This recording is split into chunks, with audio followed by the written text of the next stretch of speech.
Report your Hobbit hobby! Hello guys, and welcome to the Q&A this week. Apologies that one, James isn't here, and two, that we have got this video up late. Unfortunately, the day we usually record this is on a Thursday, and battery's low.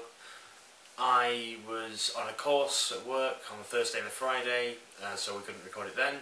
Saturday was too busy for me with work. Afterwards, we were going to meet up today to record this. But unfortunately James had family plans that he completely forgot about, so we couldn't record.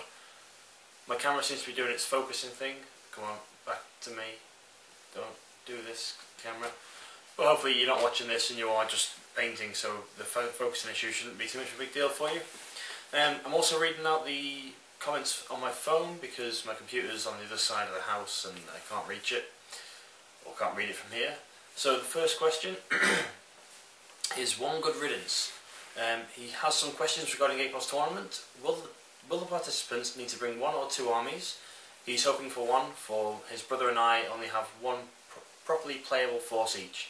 I can answer that for you. It is going to be one army of 500 points, good or evil, with no restrictions on allies or models you can include. Will there be a best painted army category? If yes, I need to handpick my filthiest and ugliest goblins, and will there be an entry fee? Asking quite a few questions here, but come on camera, seriously. Did it. I've got the force. Yes, there will be a best painted category, and yes, there will be a fee. We're hoping to get the tournament pack up very soon. When that does go up, there will be a video announcing it, but we just need to finalise. Stop your camera, seriously. We just need to finalise some stuff with Element Games to get them to put the tickets on their website so we can get it all sorted. And that'll have the cost of entry as well. Will any of the newest scenarios be played, and how many games will each participant play? Now, we're hoping for 7 games, and it'll be all the new scenarios, plus a few plus a custom one, and to the death. Yeah, the first scenario that there is, the one with the banners. And finally, could you give us the address of the venue? That'll all be in the tournament pack. So yeah, come on, camera, seriously. What is your problem?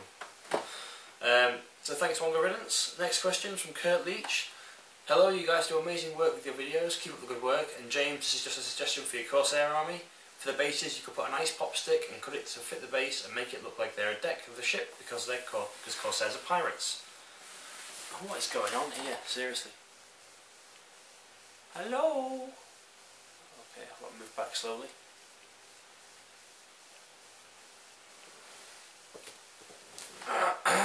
Come on, camera, work with me. It's just me and you, camera. Okay, I've actually seen James's Reavers. He's already based and sprayed them, unfortunately, but I have seen other armies do it, and it is a good technique to base your models on. So maybe in the future he'll do a few warbands like that. Oh, come on, camera. I'm not even moving that much. Why you gotta focus like this? So thanks, Kurt. Next question is from Guayan. Is that how you say it? Hey guys, hope you're doing well. Hard to believe I haven't commented on these videos yet, so make up for it. I've got 2 questions for you. The first is for me. How would I motivate those of us who acquire... Oh, maybe it's for James, actually. How would you motivate those of us who acquired a bit of a Hobbit belly over Christmas to put down the paintbrushes and put on the running shoes? Oh, that is the million-dollar question, isn't it? Oh, Jesus, I apologise for this. This is really a James question. I have no idea, I'm sorry. I can't answer that. The second is, as it now appears that all cavalry roadhounds are a viable force, apparently, do you think that we'll start seeing more similar armies? I personally think that an all Gondor, Cav and Dol Amroth will prove quite a challenge thanks to the cheap heroes, time to convert his Berigond, Lances, and Fat Value 4 with the inclusion of Dol Amroth. See you in April, Jake. Awesome, well I hope to see you in April too, maybe we'll get a game together. Yeah, I think the Dol Amroth are definitely the men of the moment for Gondor cavalry. The fight for the lance, throw in Imrahil as well, and they get the sort of 3 attacks on the charge if you count in the banner reroll. And if they get counter charged, they've got that benefit that the Sons of Ale have, whereby they have 2 strikes to win the fight. They only get 1 to wound, but it's better to not die, basically. I'm just going to try zooming out of the camera. Oh, it works when I'm about to threaten it with the remote. So thanks, Jake. Hope that answered your question. Next one is from Kurt Leach again. Oh, this is about our ages. He thinks James is 25 and that I'm 24. Keep up the good videos. I'll announce at the end how old I am. I actually don't know how old James is. He's older than me, by quite a few years. This one is from Stanners91. Hi James and Jamie. I've spoken to James on the GBHL Facebook forum requesting to pick his brains on cavalry, so I thought I'd ask it here. In a tournament scenario, would it be acceptable to use Knights of Minas Tirith, allies to a Numenor force, or using Rivendell Knights and proclaiming them as high elf warriors on horseback? Are there any... Oh, so that's the first question, isn't it? I don't think people would have an issue.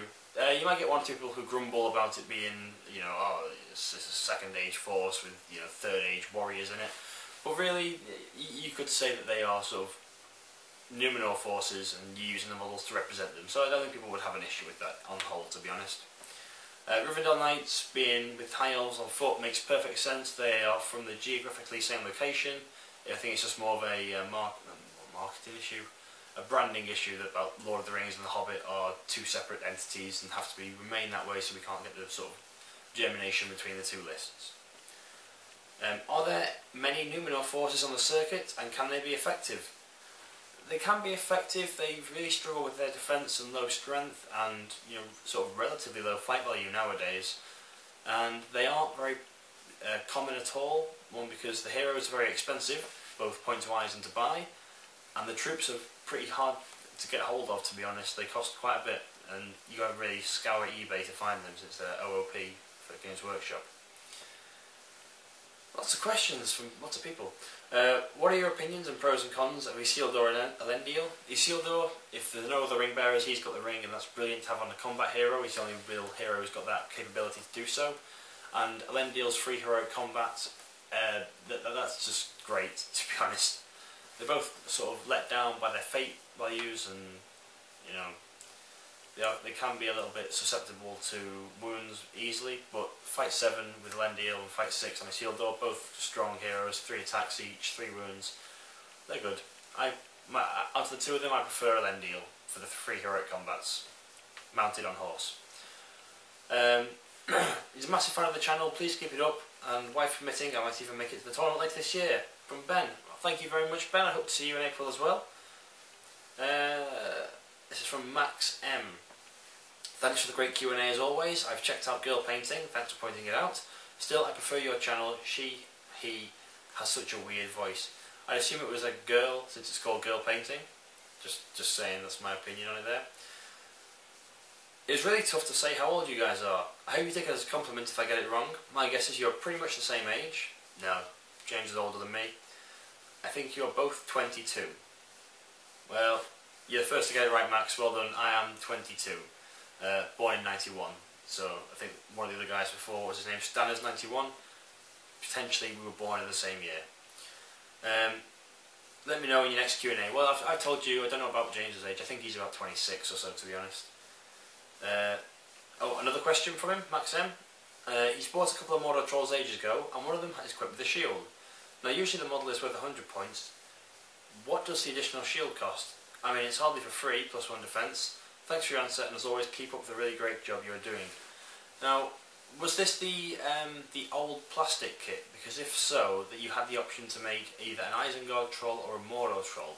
And the Isengard Troll comes with a shield, and it pays the points for the defence increase, because it goes to defence 8, but loses the fight value at goes down to fight 6. So that may be what it was for. If you've modelled it on there, unfortunately it won't give you the +1 defence if you're using him as a Mordor Troll, but it's just for aesthetics really.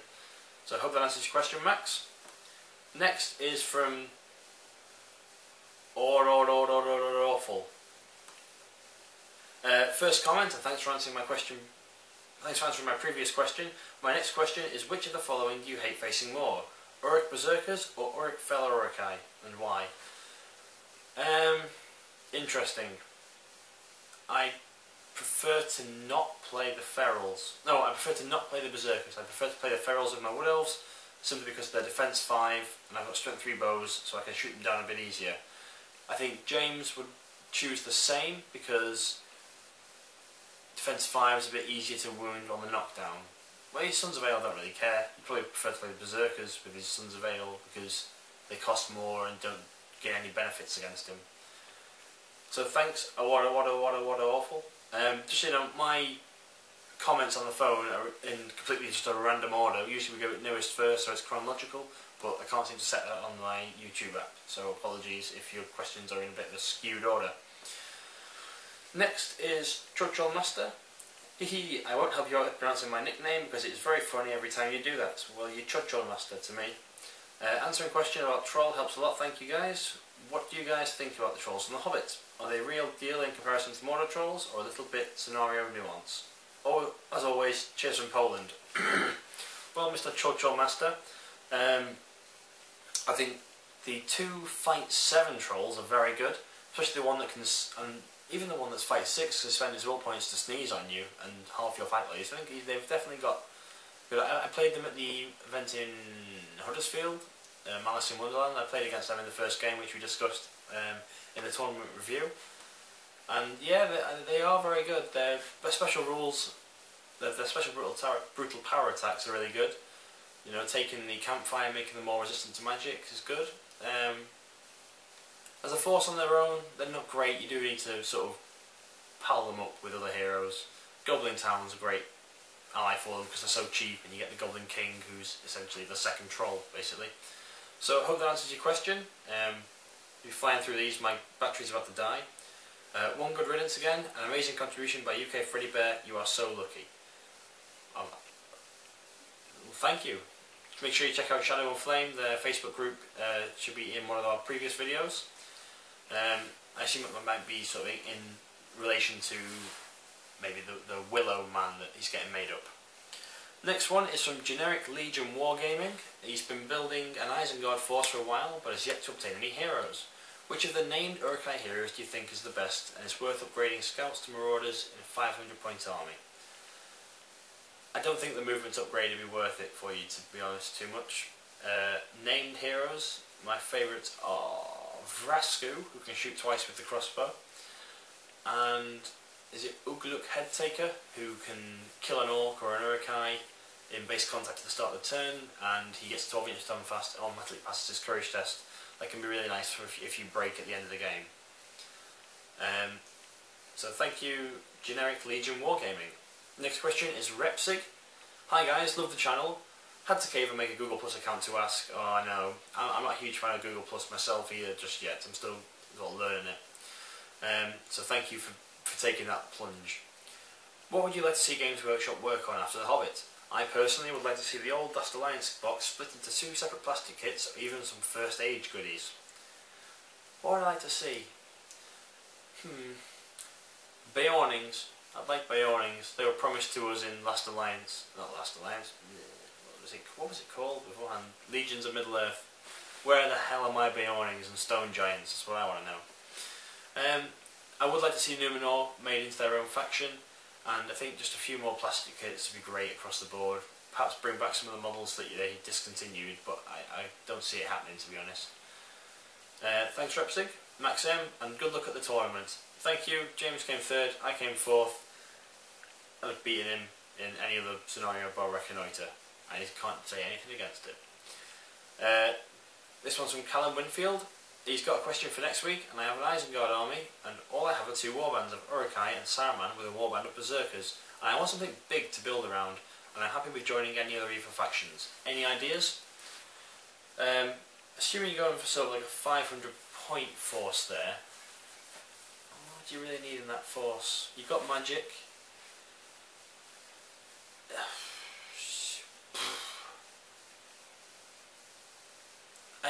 In all honesty, this is me being sort of, playing from experience a little bit. I'd just go with more Berserkers. Unfortunately, that's my answer.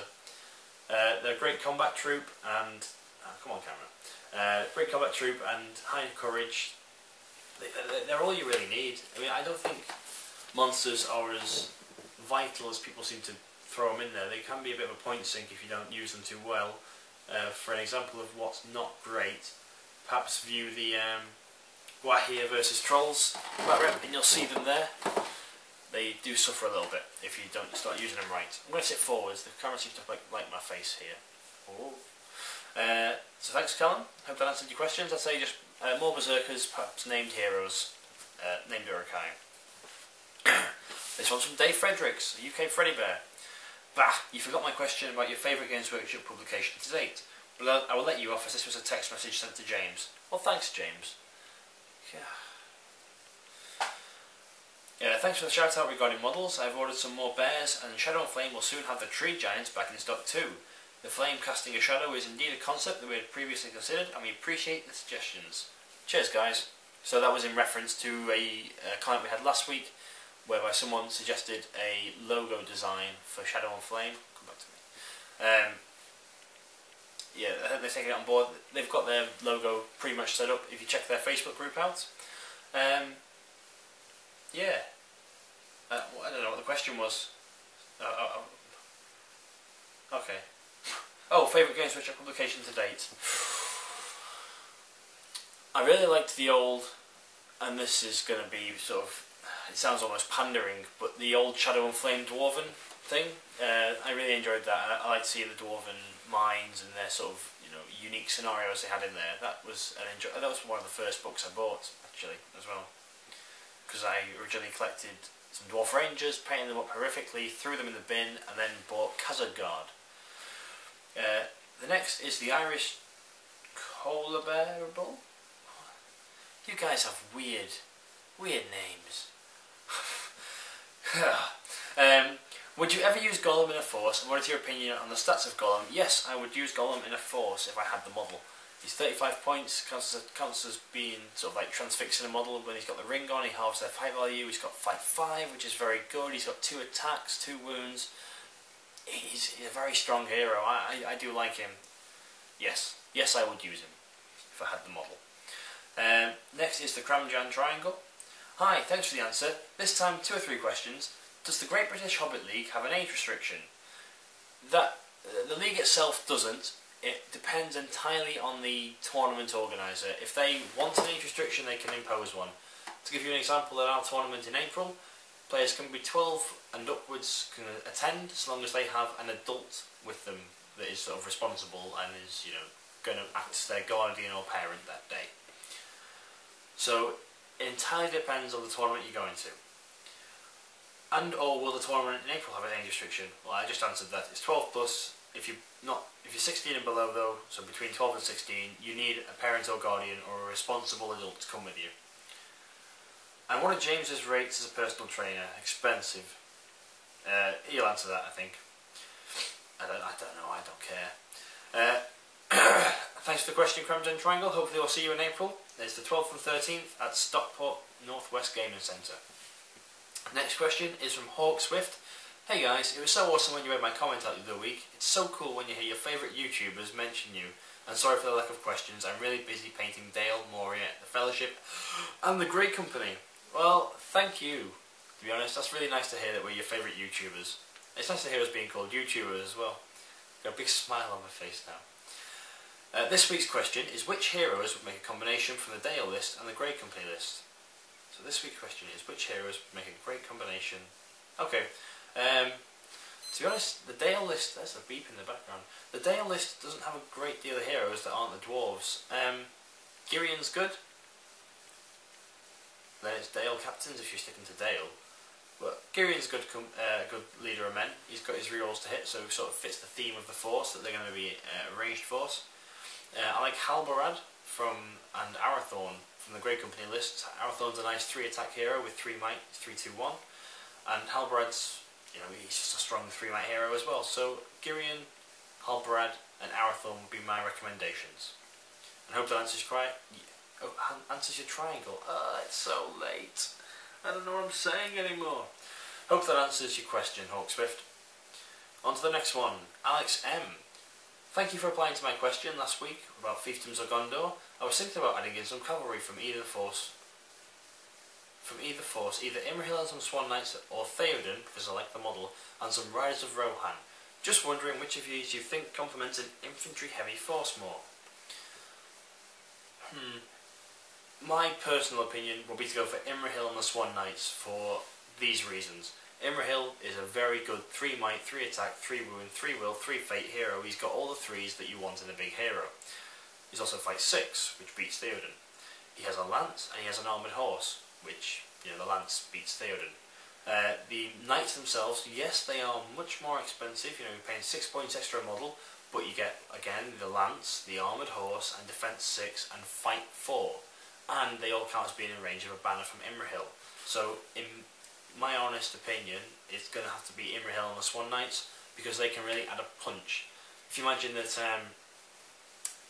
your lines have clashed, and the cavalry can sweep in at one side, or pick off sort of lone models, that's what they're pretty much certified to kill with that lance if they win the fight. On the charge, they've got 3 attacks to win if you include Imrahil's 12-inch range banner, and yeah, they are just really good. And again, I don't know what the camera is doing; it's just going a bit mental, to be honest.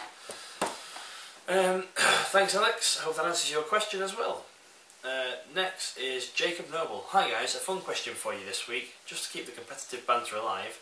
Who can name all 13 dwarves the quickest starting from now? Well, it's me, because there's no James this week. So, we've got Biffa Bofa Bomber, Dori Ori Nori, Dwalin Balin, Feely Keely, Oin Gloin and Thorin. Got them all. Yeah. Yeah. So, me, I win.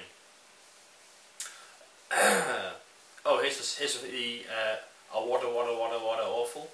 I followed online as there aren't any Fallen Realms in Australia, and the guy on the phone at customer services said this is in reference to the fact that some of the Lord of the Rings source books aren't being sold in Australia anymore.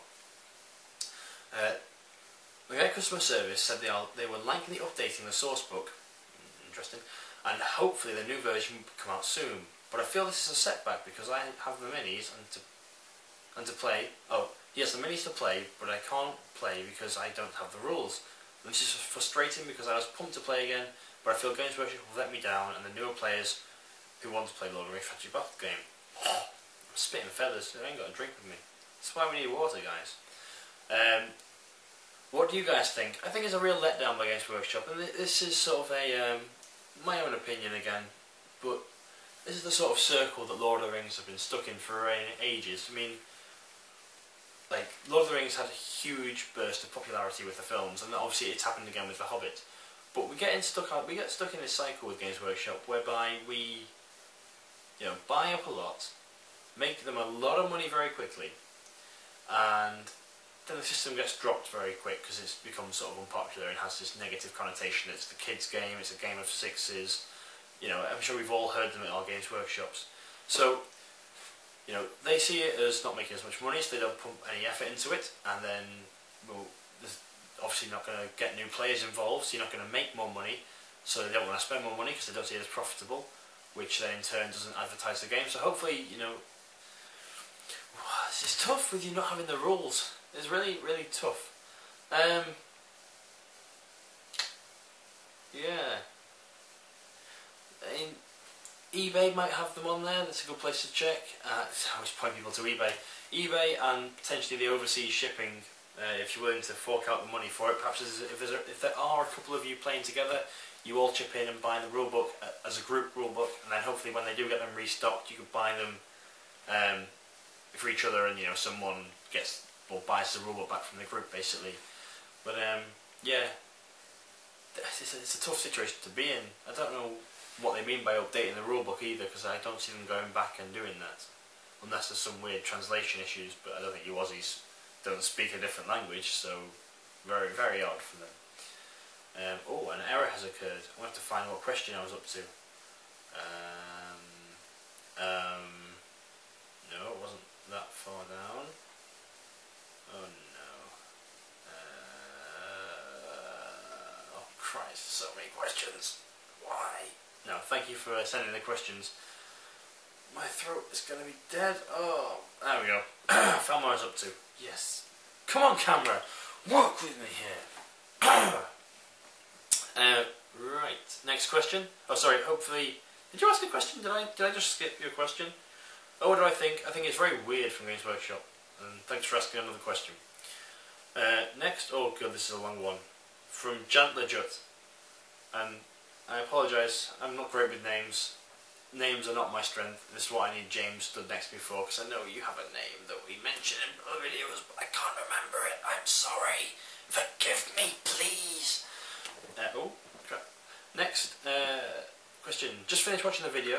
Oh, 4% battery. Crap, I'm going to have to go get my charger. One sec. Go.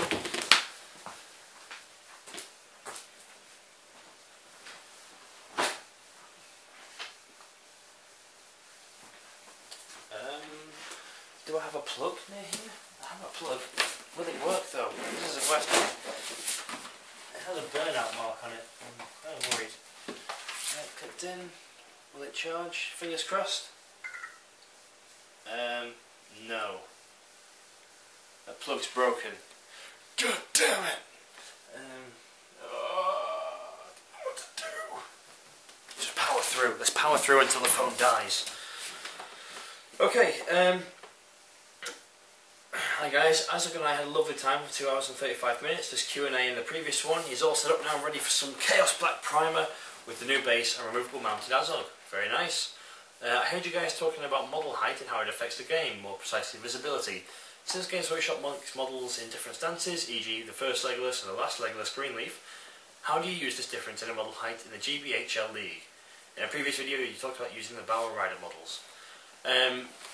It is entirely WYSIWYG. What you see is what you get. It's the standard ruling at tournaments, so if you can see the model, you can see the model. It's up to you if you want to convert them or use them as they come, but you know, you've got the range of models to use, and it is literally what you see, well, true line of sight. You know, if Legolas is blocked, then he's gotten in the way, or has his elven cloak in focus, and if he can see over stuff because he's on top of that log, then fair play to him. Another question that I do not want to save for next week's Q&A, so fair enough. There's been a discussion on my local Dutch forum, sneaky link, GameHobbit.net, about which models are considered in combat. This question comes from Torio's Blade Mistress rule. Several people are positive that spear supporting models are considered part of the combat, thus adding to her amount of strikes, but my impression is supporting in combat is not considered part of the fight. Being in fight and combat is being basic contact with an enemy model. Am I correct in saying that Toriel doesn't receive additional strikes from spear supporting models? We don't know, to be honest. Yeah, waiting for official ruling from Games Workshop. An FAQ has been sent off with a huge list of questions. We're not sure. Both sides of the argument make perfect sense. I am erring on the side that spears are in the fight because I read the rules as written as very clear to that. But the fact that they don't lose a control zone and they're not in base contact as you say, and they can still shoot and not support if they want to, do lend themselves to the fact that they are not in combat. So I think it's a very grey area, and hopefully we'll get that wrapped up by the GW Games Development team.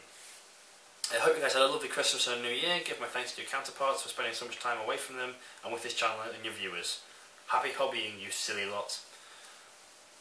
Thank you. We did. Well, I did. I had a quite a nice relaxed Christmas this year. We just stayed at home.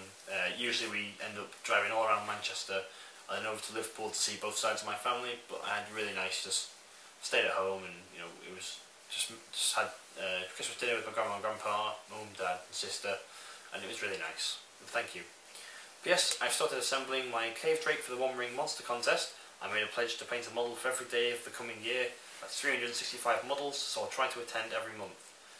You guys really keep the hobby blood flowing. Thanks. Good on you. That's a lot of models to paint. I couldn't be bothered doing that. You know, for me, painting stuff. Actually, I've been painting up some Wels's Warriors I bought a while ago, and I got my Guard of the Gladron Court to build and paint. But one a day I've not been doing. I've actually been painting this model. One sec.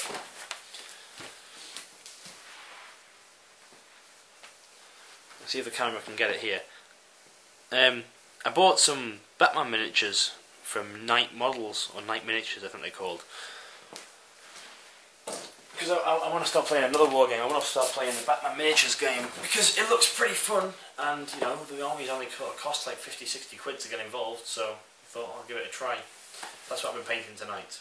So thanks, Junt the Jut, or Junt, I can't pronounce things. Apologies. Next question is Firo Eldor. Hi guys, nice channel. I watch you every day. Keep up the good work. Apologies we didn't get this up on Sunday. It is now Monday, sort of very early morning. So yeah, you'll be watching this on Monday. Where can we see the results from the tournaments?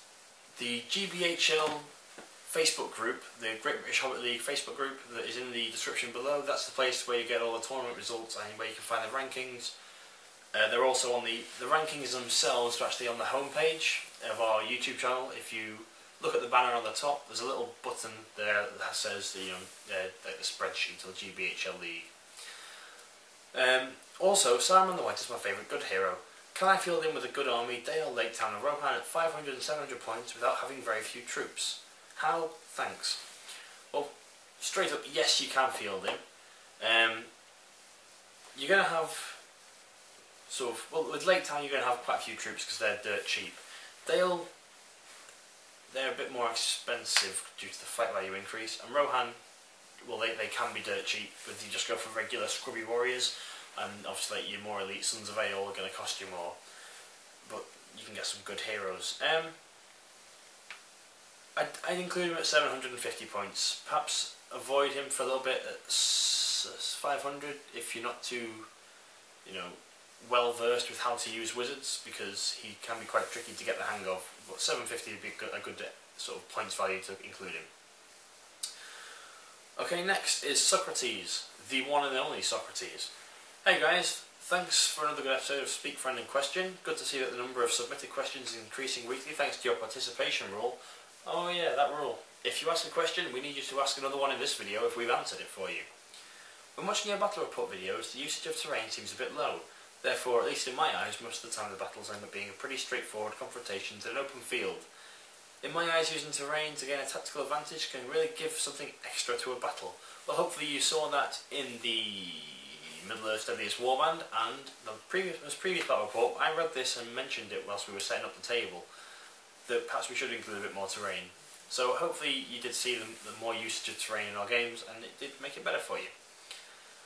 I mean, wouldn't it be awesome to play a battle on a table literally covered in ruined buildings, forests and other things? If I'm playing my Wood Elves, I'd love to see a table covered in forests. That is, if you're not playing Rohan, exactly. That's why he sets the boards up the way he does. He needs every advantage you can get. Here's his question. I was wondering if you chose to play on a somewhat clearer battlefield to speed up the game, or just due to lack of available, or maybe YouTube-worthy terrain, or is this due to another reason? Well, we tend to use sort of between 5 and 7 pieces of terrain, as that's what's recommended. And the terrain around the sort of hobby centre, the Northwest Gaming Centre in Stockport, has a very has a lot of terrain. A lot of it is very similar though. Like you get lots of trees and lots of rocks, and it's all very samey. There's tons of like futuristic and 40k-ish terrain, which unfortunately does not fit the theme of Lord of the Rings all too well. So hopefully we'll start including more. But yeah, that's why. It's not because it's not YouTube worthy. We get some great stuff down there. Look at the houses in our previous battle reports. They're really nice. Next one's from Frodo with the Invisible O's. James is 28 and Jamie's 25. That's what I think to that. You got it completely wrong. 3 years off. No phone, don't shut down now. No. I'll be back once I've charged my phone a little bit. Bye bye. Hello, I've moved into my sort of bedroom basically, and I'm at my computer, so you're going to get a side-on view so I can look at the screen and, you know, sort of talk to you at the same time. I'm just sitting here, really better. I hope you like this look of my ear. So this is from Frodo with the Invisible O's. James is 28 and Jamie's 25. Got that wrong, didn't you? Jamie, earlier in one of your videos you talked about how 3 Fell Beasts at 500 points is an easy army to beat if you build your army around beating them. But that army wouldn't be competitive against the regular sort of armies. What kind of list would beat a Fell Beast army easily, and why would it have trouble against traditional lists? I know you're not down 3 in the tournament, but that was quite lucky. Yeah, damn right it was. this they could take down, you know, a Felbeast force. You know, 3 Felbeasts would be things like sort of, you know, Saruman the White, Gandalf. Oh, no, Galadriel, she's pretty pants. Glorfindel. And you really limit yourself against the regular sort of armies, because those Gandalf and Saruman don't have the killing power that, you know, a Ringwraith would, or an all-hero force would. Like the Ringwraiths, or a more traditional force with Aragorn, Glorfindel, and, you know, Boromir, like the White Tower, Captain White Tower. Why they would struggle against regular armies is purely because of victory points. And to be honest, I think 3 Felbeasts would fail against most opponents. I mean, we talk about them being so good because we see them used by Ed Ball, who, you know, is an amazing player with them, and they sort of have this reputation of being overpowered and, you know, very hard to beat because of Ed's reputation with them. Come on, camera! My God, we just can't focus, can we? Just come on, this way. Focus. Jesus Christ. Yeah. So I think 3 Felbeasts isn't too tough to beat, to be honest. But if you build a list, it works for most things. If you tailor against something, you will struggle against something else. So that's just my opinion of it. I know I'm pretty wishy-washy around that question, but I don't know. It's far too early. It's currently 1 in the morning on sort of the Monday morning because we missed the Q&A, and I want to get this recorded out to you all. And for James, an off-topic question: what do you think about CrossFit? Well, he's James in here. I don't know. That's like running or something, I guess. Thanks, guys, from Dylan. Edit. Haha, I asked my question before watching the video. Funny how Ed's Felbeast list came up. Well, there we go. There you go. Thanks for asking the question, Dylan. Hopefully we'll see you in April if you can make it. Let us know if you can. I don't know where people live. Next one is from Davey MC Shudder. I've taken time to come up with a proper question this week. Inspired by the channel to get back into the hobby, I've picked up an Escape from Goblin Town set. Good man. Thorin's company seemed pretty cool, but I'm worried about the goblins. Do you guys have any suggestions from using them in a real game? I was thinking about supporting them with other more elite troops. The box suggests the trolls, but I was wondering if you had any other ideas. They work really well with the regular goblins, the Moria goblins. If you put their shamans in there, I think we've mentioned this in a previous video, if you put their shamans in there and give them sort of, you know, either black shields or just regular goblin spearmen, they can support the Moria goblins can support the Goblin Town goblins, and they can benefit from the 5+ Fury because it's a rule that applies to goblins. So you get that. It means the fatty, the great goblin. I'm sorry, I've got to have a drink. I'm spitting feathers. And yes, it's Diet Coke. Sorry.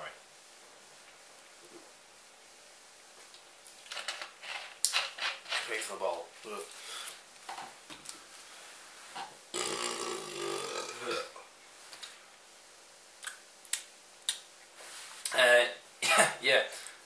Regular Moria goblins, good. 5+ save benefits the Goblin King, the Great Goblin. So he gets his 3 up Blubbery save, his 5 up Fury save, and then his regular 4+ Fate save when he takes wounds. So regular goblins are really good, and more elite troops. You can use anything with them really. The trolls do work well, and they have a similar sort of look about them because they are Hobbit models. So just go with what you think, my friend. To be honest, that's my opinion there. Thanks, Davey MC Shearer. Next is Thomas Macklin. Hello again, guys. My question is, what is your favourite army to play with? I know James is predominantly a Rohan player, but I know Jamie has a few armies. P.S. I now have elves as well, James. Hooray!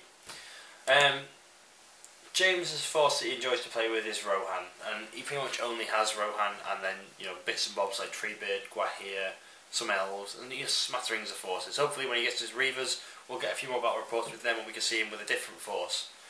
For me, my favourite army really is my Wood Elves. I enjoy the play style. I enjoy the risks with using them. If you lose a combat, your model dies basically. It can be quite frustrating sometimes how quickly they can go down if you don't intend them to. But that's just the force style that I love to play with. Thanks, Thomas. Hopefully that answered your question there. We've got Brandon Cooper next. Thanks for answering my questions. You're welcome. This is what this whole segment's about. Twitter account is brilliant. James has pretty much sole control of that, so well done, James, I guess. My question is, are you thinking of doing a themed week for each army or each source book? Undecided. I would think source book, because I think, whoa, come back to me, camera. Come on. Seriously, we're like 2 foot away from each other here. Jeez. I would personally think source book, because that's, you know, what, it's 5 weeks worth of content, and that's you know, like a good amount of the year basically is devoted to a source book worth of content then. So I think source book, doing it to an army I think would be a bit of a stretch. Thanks Brandon for asking a question there. Oh crikey. It's 1. Come on, I can do these.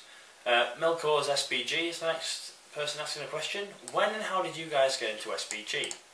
I know James is a fairly new player, so when did you start gaming? Need to try and inspire some friends to take it up. Cheers guys. When did I start playing? I started playing I think in 2007, and I got into it because I always walked past this Games Workshop in my local shopping centre, and I was always like, I'm always quite interested, but I'd go in there and, you know, to be honest, the Games Workshop staff members weren't great, and they were passionate, but they were so passionate about the game it sort of put me off almost, in the sense that they were just so fanatical about the game that I was just like, oh, I don't want to be part of this. This is weird and geeky as hell. And then, you know, I walked past again and I saw my friends were in there, and I was like, oh, sweet. I know some people can play. They can get into this. So, you know, I can borrow some forces. Don't have to commit the money to it, and you know, the rest is sort of history, as it were. I started collecting dwarves, dropped them very quickly to get some evil forces, get the Khazards and the Wood Elves, and yeah. Best way to inspire your friends is to let them use an army, and here's a tip, always let them win the first game that you play against so they get that sort of sense of victory and they're good at this game, because that's what my friends did to me, and I believed that I was so good that I just beat them off the bat, because, you know, I was like, huh, pro. But yeah, they looking back, they let me win. We played the Fellowship in Barlin's Tomb, and my friend Ian, who no longer unfortunately plays the game, let me. He offered, do you want to be the Goblins or the Fellowship? You know, expected me to take the Fellowship because they're, you know, whoa. Well, I took the Goblins and managed to roll well and win and wound things, but he didn't use any Might, Will or Fate, which I wasn't aware of at the time. So it's like, ugh, Gandalf's rubbish. One attack, and three wounds and he's dead. He's easy. But yeah, I won. The Cave Troll did well, and yeah, let your opponents win the first game. That's how James stated it. Thanks, Melkor's SBG. Next one is from the Yoshi. Hey guys, I have a lot of questions, mostly about Isengard. You have 5 questions. 1. Are Uruk-hai Berserkers worth their points, and where do I use them on the battlefield, like in the front rank? Yes, they're worth their points, and you've hit the nail on the head. They want to be right in combat. You don't want to be using them for anything else, besides potentially leaving 1 or 2 on an objective at the back of the board so that they use their high courage to stick around. How many Uruk-hai with swords and shields should I be using in a 500-point game? Let me just bring up my army builder. Make a quick list here. This is the benefits of being on a computer. I can look at the army lists. Let's have a look. Isengard. Let's have Vrasku and Lurtz leading 2 warbands. If we take shields there, let's have 6 and 6 backed up by we do orcs with spear because they're dirt cheap. Yep, we got them already in there, 6. So what's that? Potentially let's take Shark, who's a good cheap hero to take, and he can. How expensive are? How many berserkers can I squeeze in here? I wonder. Okay, berserker 5, 6, 9. 9. Okay, so in this list I've just made up now, you've literally heard me just talking through the process. That's how I make lists. You know, you can get Vrasku, Lurtz, and Sharku as your leaders. Vrasku and Lurtz leading 6 Urukai Warriors with Shield, 6 Warriors with Spear, and Sharku with 9 Urukai Berserkers, and you can mix and match those up to how you want it to be. And that's worth 492 points, so with those remaining 8 points, I'd give 8 of the Orc Spearmen bows, so they can, you know, give a bit of firepower if you need it. And yeah, that's a pretty simple list you can make up. Just clear that off the screen. So you don't need too many. 12, 15 would be a good number to aim for at 500 points. Question 3. Isengard could be quite an elite force. So how many heroes should I be including using Saruman? Well, if you want Saruman, you've got to take what's his face, Grima, because he's a brilliant model to have. What other options have you got? You've got Orc Captains. Saruman, he's big. You probably really, you know, assuming Grima's going in another warband, if you're including him as a hero in this instance, you're probably only looking at about, you know, like another hero really. And I'd go for Vrasku for the crossbow potential. So probably you're looking at only really squeezing in, realistically, one other real hero of Lurtz, but Grima can negate the opponent's might so well that he's worth taking. 4. Is the best formation for Urukai to have a row of them with shields and a row of them pikes just behind? Pikes are great. I'd use pikes as spears and just have a spear line, but then you bring other pikes around to really put pressure on a point. So you know, you can suddenly whack up, you know, 3 attacks on the line versus their 2. All of them strength 4, so yeah, just be careful of things like Sorcerer's Blast and Nature's Wrath and Dwarven Ballistas as well, I guess. Really sort of bowling over too many models, because you want to defend those defense 5 guys, because they are easy to kill. Last question, when using High Elves with spears and shields, what is best? To put them in the front rank and keep shielding, or having them supporting with their spears? Well, if you've got elves with shield in the front rank, get them behind and support. Shielding isn't great if you're trying to kill stuff, so use them as supports. Shielding is really a benefit to slow down your enemy and bring in more reserves, or just to delay them, to be honest. Stop yourself from breaking, or to stop yourself breaking the opponent. So thanks Yoshi for that. You're yellow in this picture. I'm pretty sure the Yoshi is green, however. Next one is from Kamil Domansky. Domansky. Big hi from the Polish communities. As a new player of 2 weeks, he loves the channel. Awesome. Thank you, matey. Awesome work you're doing. Question. When I'm using Hurl, can I throw an enemy outside of the board? And will he get wound points for it? And the answer here is no. The edge of the board is literally the edge of the board. You've got to imagine that, you know, imagine there's a big square around the battlefield, as it were. You might make a house rule, obviously, that you can, if things get hurled off, that they're dead. But typically it just stops as if there's an object there at the edge of the board. So hopefully that will answer your question. Next one is from Peter Sanson. Hi, yeah, I haven't followed the rule. Shame on you. I hope you post a question this time in my video. I missed posting questions several times now, and I've also not been able to watch all the new bat reps. Damn life getting in the way of my wargaming. I know the exact same feeling, pal. We've had a real trouble this sort of last week trying to squeeze in wargaming around real life stuff. Such a pain. He posted something a long time ago in the Q&A. He doesn't think it got answered. So apologies, Peter. The sort of limit that we do is Wednesday midnight, because typically we record on Thursdays. So if it was posted after the Wednesday midnight that video came out, then chances are we wouldn't have answered it. So apologies. Peter is one of those who did not buy the rulebook right away, but waited for the second film to see if they released a new rulebook or a source book. With the rulebook in hand, I already have some rules questions. 1. How does it work when someone faints with a two-handed sword? Since the 1 will become a 2, is it impossible to get a reroll when fainting with two-handed swords, or do you count the natural 1 as 1 to get the reroll? Yes, you would count the 1. Basically, you get to re-roll dice rolls of a 1. You wound things like if you're new to the game, I'll face the camera. If you're new to the game, there are 2 types of dice roll. There's a dice score and a dice roll. The dice roll is the dice number that shows up. A dice score is the number that rolls up with any modifiers attached to it. So to wound someone, you would need to roll the score of, you know, a 5 or a 6. So if you had +1 to wound, you could roll a 4 with +1 modifier from two-handed weapon to wound, which would make your score a 5. And this is how might influences the dice as well. You increase or decrease your score. But the roll of the dice is the roll of the dice. So with feinting, it allows you to re-roll the rolls of 1s. So yes, with a two-handed weapon, 1 will become 2, but it was still the roll of a 1, so you'd get to re-roll that, if that makes sense. I hope it does.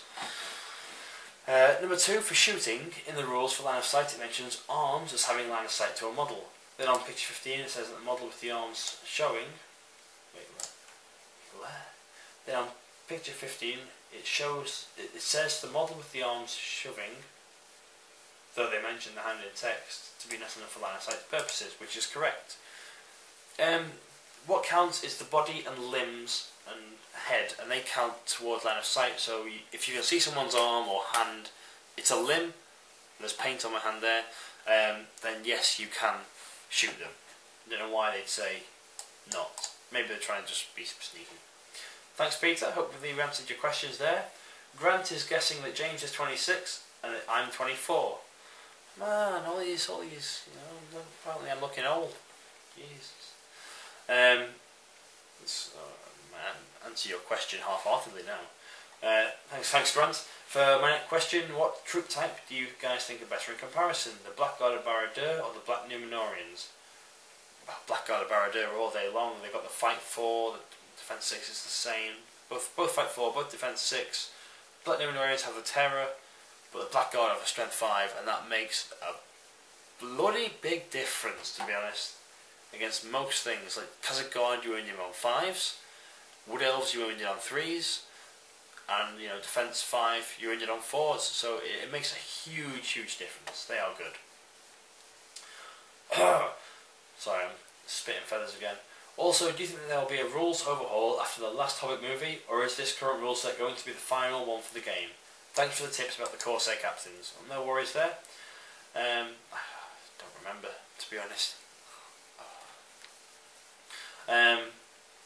I reckon this will be the current rule set with adjustments that Games Workshop make and are published on their website. So if you're waiting to buy the rule book, I'd buy it now, to be honest, because it looks like I assume we're just going to get source books for the other films. So thanks, Grant. Next question is from Lucas Gervin. Hello, what do you think of my tournament list for a tournament in 2 weeks? It's full cavalry, 700 points, the Undying on Felbeast with 10 Morgul Knights, and the Dark Marshal on Horse with 10 Morgul Knights. Felbeast hurls everything, and Dark Marshal is a banner for the Knights. He uses magic against heroes, and the Undying regains will. The scenarios are going to be Reconnoiter, Lords of Battle, and Scenario X. So I guess Scenario X hasn't been decided yet, or is going to be a random scenario. So Reconnoiter, you've got 22 models. Make sure the Undying gets off, to be honest. He secures your 3 victory points for the General. Then, you know, with a force like this, you need to be careful. Just try and get as much off as you can. You know, try and get as much off as you can, and try to break your opponent before you run off the board. Because if you walk your 22 off, and they've got say 40 in their force, and they walk their 40 off, then they're going to win because they got the high victory points. So just be careful and Reconnoiter. Lords of Battle, you seem like you've got a good force for, and I have no idea about what Scenario X might be. So good luck with that one. But I hope you have fun with the force, and that's the main thing in these tournaments. Another question, I'm going to do an 8 and 9 player campaign of The Hobbit, timed with a map, not with scenarios for the company. You're playing Azog and Fellows in Mount Gundabad. Now he wants to hear, because he's getting the option for Black Shields, what do you think of Gundabad Black Shields? This is their shamans and their captains. I'd like to hear what you think of those 3, because I saw a report with Jamie and they weren't doing a damn thing, winky face. Or isn't that just Jamie, winky face? Kidding. Yes, I know you want to tournament with them, but you lost 1 out of 3 battles with them. Lucas, wow, this is the shortest Q&A post from me. Yeah. Assuming you mean the goblins, they are great, to be honest. They got defense 6, strength 4, and they benefit from the 5 plus fury, so I think they're great. The captains are good as well. You know, fight 3 is a bit weak for a captain, but strength 5 with a 2-handed weapon, you know, you can really put the punch on a player. And the shamans are top notch. They got tremor, which is, you know, cast on a 5, you roll 2d6. That dice score is the length of the tremor that comes out. Or it's called shatter. No, it's not called shatter. I think it's called tremor or something like that. You draw a line. Any model on that line is knocked over and takes like a strength 6 hit or something, so it can really destroy a line. And they've got shatter, which makes a model count as unarmed for the rest of the battle, and that's cast on a 3+, and that can really ruin a hero's day. So that's my opinions on the 3 of them. Next question is from... Oh, sorry, thank you, Lucas, for your question. Make sure you ask one next week. Next question is from that guy 513. That guy again. Cool display picture. You got Azog holding... Is that Thrall? Yeah, Thrall's head. Hey guys, no complaints on the score editing to the videos. Just wondering why you don't use the Lord of the Rings or Hobbit soundtracks as your music. It would seem more suitable given the nature of the channel, and if you aren't profiting from using them, I don't see why it would pose an issue. Please explain, thanks. Well, the reason that we don't is, one, we don't want to get into any sort of trouble for using it. Number 2 is, in the past I have had a gaming channel, a very unsuccessful computer gaming channel, and you know, it's still out there in YouTube somewhere, but I'm not going to tell anyone what that's called. And I used Lord of the Rings and Hobbit music in one of my game videos, and YouTube immediately flagged it up and, you know, reported it as using copyrighted material. And you know, that video got flagged and my channel got a mark put against it. And if you don't know how YouTube works, basically you get 3 marks and then your channel is deleted. So it's, to be honest, just not worth the risk for us to risk getting the channel deleted. So as much as I'd love to put Lord of the Rings and Hobbit music in there, and even though it's non-profit, I just don't want to risk YouTube doing it. And apparently they've become really, really sort of aggressive recently with their copywriting. They just run a computer program and don't think of the content or what you're saying in it. And yeah, lots of gaming channels have had lots of sort of copyright claims against them. So it's just not worth pushing. Thanks for your question and thanks for the suggestion. Next is from... You're from... Seriously, I'm not the names guy in this duo here. I want to say Mavs, but I think that's wrong. It's the Greek name that I can't pronounce. Was it John? John rings bells. Maybe it's John. I'm going to call you John. Sorry for posting on Thursday. I hope you can answer my question. Don't worry, it's a day late. I can answer all the questions. Can you use points of might to modify the roll for heroic strike? The answer is no. If you read under might in the rules book, I've got it here, maybe? No, I don't have it with me. There's a very specific set of rolls. It says what can I use might on, and it's not listed there. So unfortunately, no, you can't use might on it. Thanks for asking, John. Hope that's your name. Next question is from Daniel Jones. His question for the week is: I'm thinking of running Elendil, Isildur, Elrond and Gilgalad for an upcoming 600-point tournament. I know I won't be competitive, it's just for a bit of fun. My question is, does it cost to give any points Isildur the 1 ring? The answer is no, it comes within his war gear, so he's already got it included into the cost. Daniel loves the idea of having Isildur being able to run through enemies to get to banners, etc. Also, have I ever seen Isildur with a ring at a tournament before? I think I've seen him twice. Unfortunately, I didn't get to play against him, so I don't know how he fared.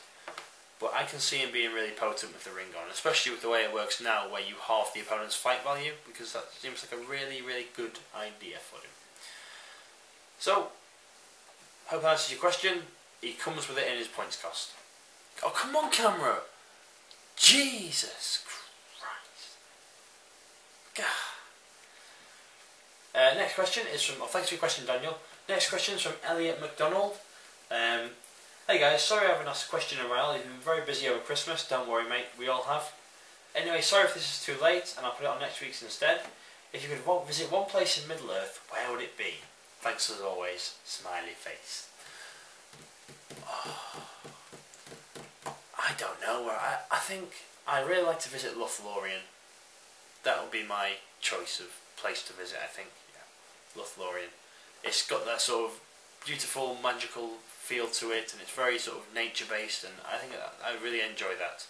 Other places, potentially Numenor during its prime, but it was a very beautiful city until it sunk. And maybe somewhere like Khazad-dûm in its prime. That'd be pretty cool to see before it was ravaged. Next one is Mouse Fanatic 11690. James, you read The Hobbit, was doing well on the One Ring. Harper posted it in the Desolation of Smaug release thread. That was in reference to a comment that James made in the previous Q&A. Didn't ask a question though, Mavs. Come on, man. Get with the programme.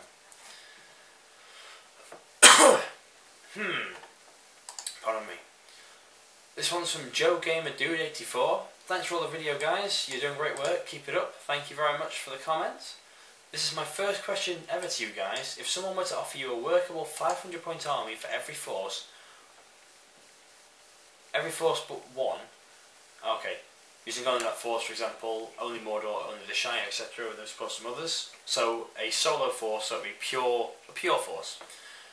Which force would you be most inclined to leave off? So if I can have 500 points of every force except for one, what wouldn't I take? Oh god, it's 1:45. On camera, come on, we're nearly done. We can get through it. Just don't lose focus, camera. Just stay on me, stay on me. Where would I leave off? Probably someone like the Eastern Kingdoms. That really just does the lore and their models just don't interest me at all. That will be my force that I miss off. Thanks for the question. Oh, you got a second question here, Joe. Sorry. Second question, if I may. You may indeed. When talking about different miniature games, I think Lord of the Rings and Hobbit has the second best rule system of any mini-games, X-Wing from Fantasy Flight taking the best rule spot for me. Unfortunately, I've never played X-Wing, although I really want to start to. I've joined a couple of groups on Facebook, and I'm really interested in getting involved. Where do you think the rules for SBG rank as compared to other systems, taking into account things like ease of use, beginner friendliness, balance, overall clarity, etc.? Okay. I think to learn SBG is one of the easiest things to do. You know, I've introduced a couple of friends to it and they've picked it up very quick. You know, if you compare it to the Batman game that I've just sort of picked up and started to paint, and that is a lot of rules to learn for this game. Like, the movement isn't easy at all. It's very, very difficult, and you know, I'm a little bit cautious of actually getting involved too much because of just how word heavy it is. It was originally a Spanish or Europe, it was somewhere in Europe. I think it was Spanish, and it's been translated into English, and it's not the easiest to read. So for clarity, SVG does a very good job of making things very simple, and that's what Games Workshop are good at doing. Other games I've played are, unfortunately, it's very limited. I've played 40k, Fantasy of course. I really enjoyed Fantasy in the 7th edition, and I've never really gotten back into 8th. And 40k I played in 4th edition as Imperial Guard before their release. I had a very tough time of it and ended up selling my Imperial Guard army just after the release because it just... sci-fi really doesn't interest me that much, to be honest. It's all about fantasy for me.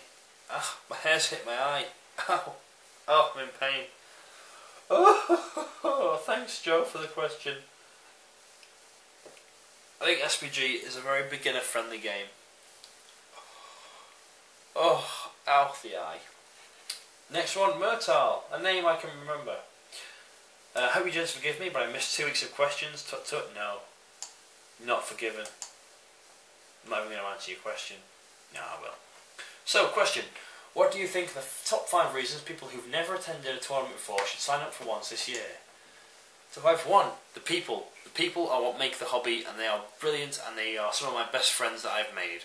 Number 2 is who doesn't enjoy playing games. To be honest, you get 4, 5, 6, 7, 8 games of the game that we love, and you get to do it all with people who share the exact same enthusiasm for the game. Number 3 is the chance to win prizes. Who doesn't love prizes? Yeah, basically. I enjoy the competitiveness, so that's another reason to go. And again, 5th reason, I've said it once, but I'll say it again, is you get to meet some of the best people that I've met, basically. I think the community for Lord of the Rings Strategy Battle Gaming is brilliant, and you know, I've made, sounds really soppy, but I've made really good friends through the hobby, and I hope to keep in touch with them for a very long time to come. I mean, just this year alone, I must have met, 20 or so new players, and I'm in constant talk with them on Facebook and through the GBHL Facebook group, and it's just really nice to finally put, sort of like an attitude and a face to just a name on the computer screen. So they are my reasons that we should all attend the tournaments. Dave Fredericks is on the question. Oh no, wait, what? Bah, you guys forgot my question about your favourite games of publication to date. Oh, I hope I've not missed people's things. Oh man. I think I'm doing alright. Apologies if I've missed the question. I've gone from my phone to my computer and the orders are a little bit different. Next question. Okay, it's another one from Wada Awful One's question. Hi there James and Jamie, on my devices I can't actually copy and paste my comment for some reason, so just a reminder question my question is in the minor rules changes in Lord of the Rings to the Hobbit video, but basically the question is how come Uruk-hai armies seem to lose all the time, and is there an Uruk-hai list you guys dread to face off against? Uruk-hai armies don't lose all the time. No, Damien O'Byrne has done very, very well with his feral Uruk-hai army. I wouldn't dread to face off against it, I'd happily take it on again. And I don't think there's a force out there, to be honest, besides the Fell Beast that I would dread to face. That's Fell Beasts with Ed Ball in control. But I don't think Uruk-hai do lose all the time, not at all. Hopefully that answers your 3rd question.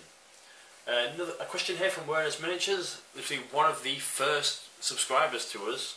It's a line of sight question. A hero mounted behind a group of warriors. Can he charge an enemy in front of the warriors, going around the warriors, because you can see the enemy models. Okay, so we've got a hero behind some warriors on a horse. Can he circle around and hit the enemy that you can see? If he's got the movement to do so, he can do. And it seems that your community has actually managed to answer it for him. He's got 5 replies with the answers in there. Yeah, when you charge it doesn't have to be a direct line. You can charge in wavy lines if you want to, as long as you've got the movement value to make your way there. And the last question, before I go to bed and my camera dies because it's on 1 bar of battery, is Dylan Clusen. Question. Hey guys, awesome work you're doing here. My painting backlog is finally diminishing. I have a question for you. So, imagine a battle with Boromir and Lurtz calling a heroic combat. Boromir wins the roll-off and goes first. He manages to kill his opponents and charges Lurtz. Lurtz wins this battle but doesn't kill Boromir. So he loses his might point without his own heroic combat. Is that right? And if he managed to kill Boromir, could he continue with the fight as his own heroic combat? So, Boromir's called a heroic combat and Lurtz. Boromir's gone first and charged Lurtz. If somehow, say Boromir's on 1 wound left, Lurtz can kill him and the model he's in combat with, he's met the conditions for the heroic combat and can charge again. So as long as he kills everything in combat he's with, then yes, he can do. There's also a trick that is like sort of fondly known as the heroic sacrifice. Now imagine, I don't know, the Spider Queen's a good example. A Spider Queen, a dragon, something really that's going to kill you, basically, charges like Beregond or a Ranger of the North and calls a heroic combat because it needs to get into another hero. The cheap 1 white hero can call a heroic combat as well. If it wins the roll-off to go first, obviously it's going to die because, it's dead against something like that. And then that combat's been done, he's obviously died, so he's not fulfilled the requirements of his heroic combat. And then it's the monster's turn to do their heroic combat, but they're no longer in combat anymore. So they can just stand there, and they can't move on because they've not killed anything that they're in combat with. And that is this week's Q&A. Apologies again for it coming out late. Please do ask us more questions. Support your Hobbit hobby and all the closing stuff we usually say. It's 10 to 2 in the morning. I'm going to go edit this video, post it up on the channel. Hopefully it should be up by about, I don't know, 5 o'clock or something in the morning. And you'll forgive me for not having James here and the video being late. And then, you know, at about sort of 2:30, once it's all edited, I can go to sleep. And apologies if I missed your question. Hope you enjoyed it. Ask us more questions, please. Thank you for getting us up to 560 subscribers. It's been an awesome, past couple of days to see that number increase, and we will have an announcement video out soon on that. I bid you a very, very fond good night.